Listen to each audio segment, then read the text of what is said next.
بسم اللہ والصلاة والسلام علی رسول اللہ صلی اللہ علیہ وسلم، اما بعد۔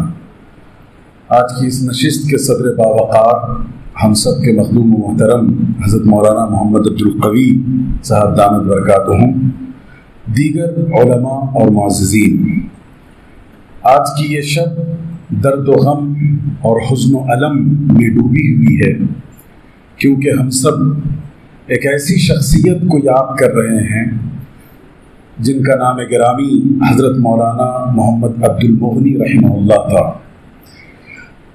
مولانا محترم کی ذات بہت سی انجمنوں کے وجود کے لیے نمود کا ذریعہ تھی، اور بہت سی تحریکوں اور تنظیموں میں ان کے دم خم سے ان تنظیموں کا بھرم آباد تھا۔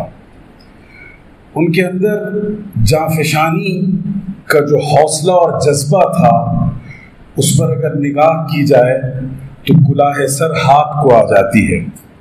ایک ایسی شخصیت کو ہم نے کھویا ہے جو شجر سایہ دار تھی، اور اگر ہم اسے یاد کریں، اس کے نقوش کو تابندہ بنانے کی کوشش کریں، تو میں سمجھتا ہوں کہ جتنے لوگ بیٹھے ہیں وہ سب اپنی زندگی اور عمر وقف کر دیں، تب بھی شاید ان کی نشان منزل کو پانا ممکن نہ ہوگا۔ خوبی، اچھائیاں ہر انسان میں ہوتی ہیں، لیکن بسا اوقات ایسا لگتا ہے کہ کچھ لوگ خوبیوں کا گلدستہ بنا کر بھیجے جاتے ہیں۔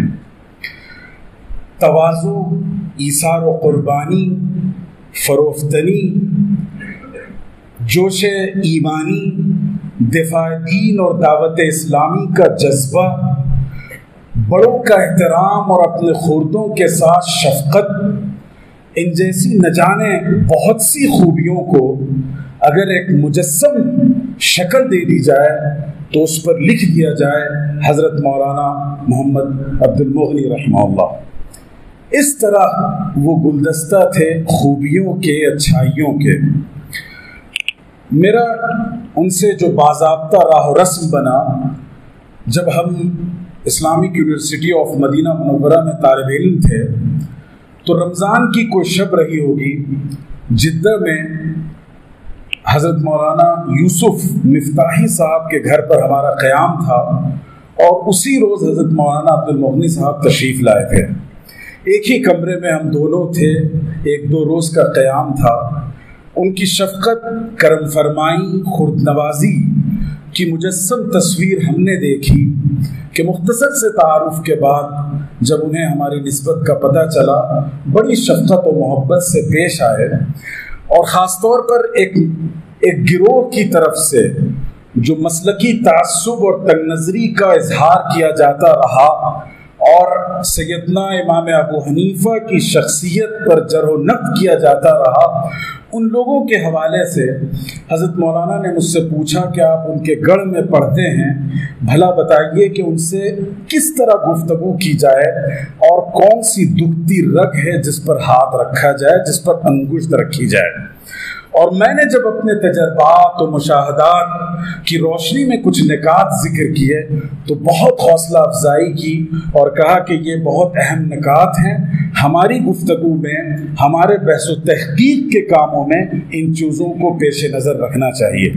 اور پھر اس کے بعد ان سے راہ و رسم رہی۔ میں ان کی زندگی سے 2 یا 3 سبق جو میں نے سیکھے، کل رات جب جنازے سے میں واپس لوٹا تو سوچتا رہا کہ آخر کیا ہمیں سبق ملا۔ ایک چیز، کل کے جنازے کا منظر آپ سب نے دیکھا، ایسا لگتا تھا کہ کسی چراغ، کسی قندیل پر کچھ پتنگے ہیں جو ٹوٹے جاتے ہیں، جو اپنے آپ کو قربان کیے جاتے ہیں۔ ہزاروں لوگوں کا یہ منظر، اور اس میں نے یہ بھی دیکھا کہ ہر مسلک کی نمائندگی رہی۔ جماعت اسلامی کے ریاستی امیر بھی موجود تھے، جمعیت اہل حدیث سے وابستہ افراد بھی تھے، ہمارے بریلوی حضرات کی طرف سے بھی نمائندگی تھی۔ یہ جو عوامی مقبولیت اور تمام مسلک اور مشرب کے اختلاف کے باوجود جو محبوبیت حاصل ہوئی تھی، یہ ایک مومنانہ شخصیت ہے۔ مومن تنگ نظر اور کم ظرف نہیں ہو سکتا، اور یہ خوبی تھی حضرت مولانا مفتی عبد المغنی رحمہ اللہ کی کہ وہ اپنے مسلک پر پوری سختی کے ساتھ کاربند بھی رہتے اور دیگر دبستان فکر و نظر کے ساتھ اپنے تعلقات ہموار بھی رکھتے۔ آپ نے سنا حضرت مولانا خواجہ شریف صاحب کے درس حدیث میں جامعہ نظامیہ جا کر شرکت کی اور ایک طالب علم کی طرح زانویں تلمس طے کیا، بیٹھے رہے۔ یہ بڑا، اس کے لیے بڑا جگرا چاہیے، ظرف چاہیے، ہر کس و ناقص کے بس کی یہ بات نہیں ہے۔ تو یہ پیغام ہے ہم نوجوان فضلاء کے لیے، مدرسوں کے فارغین کے لیے، کہ ہم اپنے مسلک و مشرب بزرگان دین کے بتلائے ہوئے راستے پر اس کے کاربند رہیں، اس کے پابند رہیں، لیکن اسلامی اخوت کا جذبہ کہیں کھو نہ جاوے۔ تمام لوگوں کے ساتھ ہمارے تعلقات اخوت اسلامی کی بنیاد پر ہموار رہنے چاہیے۔ دوسرا پیغام، امت کے جتنے مسائل ہیں ان تمام کو اپنا مسئلہ سمجھا جائے۔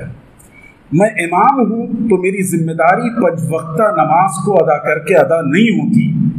میں اگر کسی دارالعلوم کا مدرس ہوں اور کسی چٹائی پر بیٹھ کر پڑھانے والا استاذ ہوں تو چند حروف پڑھا کر اور چند صفحات کی حل عبارت کر کے میں سوچوں کہ میں نے اپنی ذمہ داری نبھا دی، ایسا نہیں ہو سکتا۔ بلکہ امت کے درد و غم اور اس کے مداوع کے لیے جتنی دوائیں چاہیے اور جس رخ پر کام کی ضرورت ہو ان تمام میدانوں میں ہمیں کام کرنا ہوگا۔ حضرت مولانا بنیادی طور پر ایک مصلح تھے، واعظ تھے، عالم دین تھے، تو انہیں تو مسجد کی 4 دیواری اور دسگاہ اور دانشگاہ کی دیواروں میں رہنا چاہیے تھا، لیکن انہوں نے عثمان نگر کی خاک بھی چھانی، آندھرا اور تلنگانہ کی گلیاروں سے گزر کر تحفظ نبوت کا جھنڈا اپنے ہاتھ میں لیے رکھا، اور اس کے ساتھ ساتھ کہیں رفاہی کام کیا، کہیں سماجی کام کیا، اور جب الیکشن اور انتخابات کا موقع ہوتا میں جانتا ہوں کس طرح وہ جماعتوں سے، لیڈروں سے اور جو لوگ ایم ایل اے اور ایم پی کے لیے کھڑے ہوتے تھے ان افراد کے ساتھ بات چیت کرتے، اپنا مدعا رکھتے۔ تو ایک عالم، اور یہ اصل میں سنت ہے آقا جناب محمد رسول اللہ صلی اللہ علیہ وسلم کی۔ آپ صلی اللہ علیہ وسلم صرف واعظ اور مدرس نہیں تھے، بلکہ زندگی کے جتنے شعبے ہیں ان سب میں ایسے گہرے نقوش چھوڑ گئے کہ اگلی دنیا کے لیے اس سے بہتر کوئی اسوہ نہیں ہو سکتا۔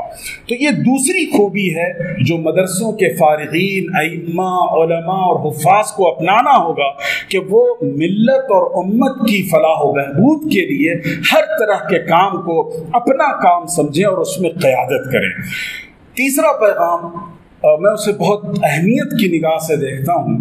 ہم نے یہ محسوس کیا کہ گھر والوں کے پڑھانے کی وجہ سے یا والدین کے شوق کی وجہ سے طلبہ مدرسوں میں پڑھ لیتے ہیں اور سند فراغت حاصل کر لیتے ہیں، لیکن جب وہ کارگاہ حیات میں قدم رکھتے ہیں اور کسی مدرسے کی مدرسی اور مسجد کی امامت وابستہ ہوتی ہے، اور جب وہ کسی افتاد کا شکار ہوتے ہیں تو بہت جلدی دل برداشتہ ہو کر اس میدان کو چھوڑ دیتے ہیں، وہ دوسرے کاموں کو ترجیح دینے لگتے ہیں۔ یہ جو بزرگ یہاں بیٹھے ہیں انہوں نے اپنی زندگی کا آغاز 0 درجے سے کیا تھا، 0 لیول سے کیا تھا۔ انہیں وہ اعزاز و اکرام، وہ سہولتیں اور رعایتیں اس زمانے میں میسر نہیں تھیں، بالکل لاچارگی کا عالم تھا، الا ما شد و ندر۔ لیکن اس کے باوجود ان بزرگوں نے جب اپنی زندگی کے لیے ایک سمت سفر طے کیا تو پھر کبھی پلٹ کر نہیں دیکھا۔ وہ ہر طرح کی مشقتوں کو جھیل گئے، آزمائشوں سے گزر گئے، انگیٹھیوں کو برداشت کیا، مسائل کو انگیز کیا، لیکن انہوں نے کبھی اپنا حوصلہ پست نہیں کیا اور اس میدان کو ترک نہیں کیا۔ میں اپنے دوستوں، نوجوان عزیز فضلاء سے یہ گزارش کروں گا کہ یہ اللہ کی راہ ہے اور اس میدان کا انتخاب ہمارا انتخاب نہیں، اللہ کا انتخاب ہے۔ اپنے ان بزرگوں سے ہم سیکھیں، راستے کی، گلیاروں کی، شاہراہوں کی مشقتوں کو برداشت کر گزریے، اللہ وہ دن دے گا کہ محبوبیت بھی ہوگی اور راحت و آرام بھی نصیب ہوگا۔ نسأل اللہ ان یوفقنا وإیاکم لما یحب ویرضی۔ اور اخیر میں یہ پیغام دوں گا کہ حضرت مولانا نہ صرف ایک کامیاب استاذ تھے بلکہ ایک کامیاب باپ تھے۔ عزیز مکرم اور برادرم مولانا محمد میاں جو شعور کے اعتبار سے بہت پختہ ہیں اور فکر و نظر کے اعتبار سے بڑے سنجیدہ ہیں، ان کی تربیت کی اور ان جیسے سینکڑوں نوجوانوں کی تربیت کی جو انشاءاللہ مولانا مرحوم کے کاز کو، ان کے مشن اور ویژن کو تھامے رکھیں گے اور اس کو بام عروج تک پہنچائیں گے۔ بہت شکریہ۔ السلام علیکم ورحمۃ اللہ۔